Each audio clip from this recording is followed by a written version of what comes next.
বন্ধুরা, ধরুন আপনি চাঁদে গিয়ে একটু বেরিয়ে আসতে চান।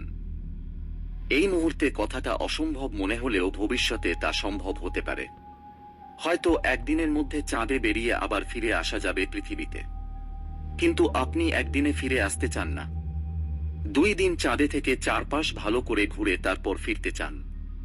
তাহলে নিশ্চয়ই আপনার কিছু পোশাক নিয়ে যেতে হবে। কিন্তু কোন ধরনের পোশাক নেবেন? শীতের নাকি গরমের? এমন প্রশ্ন করার কারণ আছে।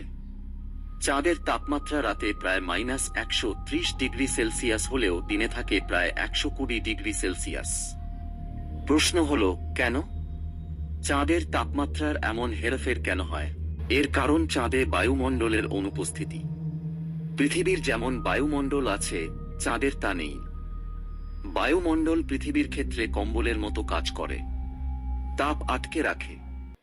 সূর্যের আলো পৃথিবীতে ঢুকতে পারে ঠিকই, কিন্তু বায়ুমণ্ডলের কারণে এর সবটা বেরিয়ে যেতে পারে না। আর সূর্যের আলো পৃথিবী পৃষ্ঠকে উষ্ণ রাখে। ফলে পৃথিবীর তাপমাত্রায় এরকম বড় পরিবর্তন হয় না। শুধু শীতকালে রাতের দৈর্ঘ্য একটু বেড়ে যায় বলে দিনে আসা সূর্যের আলো যথেষ্ট উষ্ণতার যোগান দিতে পারে না। সেজন্যই আমাদের শীত লাগে। চাঁদে যেহেতু পৃথিবীর মতো বায়ুমণ্ডল নেই, তাই চাঁদ তাপমাত্রা ধরে রাখতে পারে না। এজন্য সূর্যের আলো পড়লে চাঁদ হয়ে ওঠে অনেক উষ্ণ। আবার আলো চলে গেলে, মানে রাত হলে তাপমাত্রা কমে প্রায় -130 ডিগ্রিতে চলে যায়। চাঁদের তাপমাত্রা পরিবর্তনের আরেকটি কারণ আছে। চাঁদ তার অক্ষের ওপর একবার ঘুরতে সময় নেয় পৃথিবীর প্রায় 27 দিন। ফলে চাঁদের পৃষ্ঠে টানা প্রায় 13 দিন সূর্যের আলো থাকে, আবার 13 দিন থাকে অন্ধকারে। সূর্যের আলো যখন থাকে, তখন তাপমাত্রা এত বাড়ে যে এই তাপমাত্রায় জল রাখলে ফুটে বাষ্প হয়ে যাবে। আবার অন্ধকার হলে, মানে রাতে তাপমাত্রা এত কমে যায় যে জমে বরফ হয়ে যাবে। তাপমাত্রার এই নাটকীয় পরিবর্তনের কথা মাথায় রেখে মার্কিন মহাকাশ গবেষণা সংস্থা নাসা নভোচারীদের জন্য স্পেসস্যুট তৈরি করে। স্পেসস্যুটের ভেতরে হিটার ও কুলিং সিস্টেম থাকে। ফলে চাঁদের পৃষ্ঠে তাপমাত্রার এ পরিবর্তনের জন্য নভোচারীদের কোনো সমস্যা হয় না।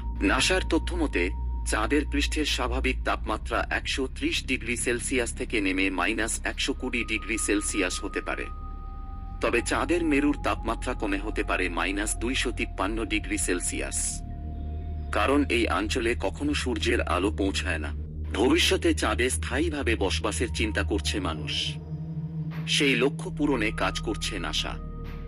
ইতিমধ্যে সংস্থাটি ঘোষণা করেছে 2026 সালের মধ্যে আবার চাঁদে মানুষ পাঠাবে। সেজন্য তারা চালু করেছে আর্টেমিস প্রোগ্রাম। এই প্রোগ্রামের প্রথম মিশন ইতিমধ্যে সফলভাবে সম্পন্ন হয়েছে। দ্বিতীয় মিশন অর্থাৎ আর্টেমিস 2 চলতি বছর ডিসেম্বরে বা আগামী বছর জানুয়ারিতে সম্পন্ন হবে। আর 2026 সালে আর্টেমিস 3 মিশনে চাঁদের দক্ষিণ মেরুতে নামবে মানুষ। এরপর ধীরে ধীরে সেখানে কলোনি তৈরি করে স্থায়ীভাবে বসতি করার চেষ্টা করবে।